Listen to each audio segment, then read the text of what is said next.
Oh God, Ako ay nagmatiyag sa bawat sulok ng kalsada. Marami nang nakakapuna sa aking pagkakasira sa pagkakaayos ko sa nakaraan sa di malamang paraan.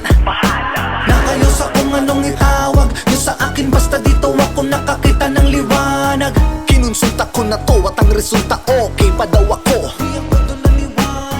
Pinagtawanan ang mga kutya na inabot sa mga tao na mapangusga at kinamusta ko kung ayos pa ang agos at daloy ng sistema kung saan sila napunta. Naisulto sila sa ganong tanong, samantalang nung ako yung sinabihan hindi ako nagdabog. Kalaban ko'y 8-7 ang pinatumba ko, nabigo sa dulo dahil yung isa doon ay ako. Kahit na ako'y sumbaliw, ika'y ano ba ang iyong napupuna sa ating mundong hirap huminga?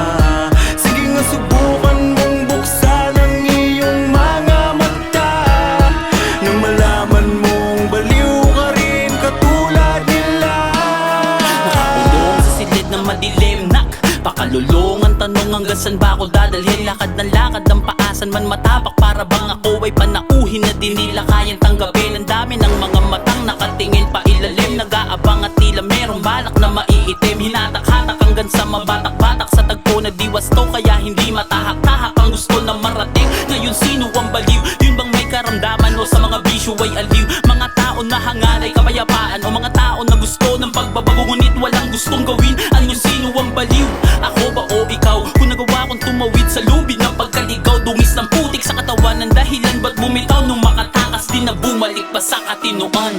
Kahit na ako'y sumbaliw, ika'y ano ba ang iyong napupuna sa ating mundong hirap huminga? Sige nga subukan mong buksan ang iyong mga mata, nang malaman mong baliw ka rin katulad nila. Alin ang naiba? Ikaw ba o ako? Tayo o sila?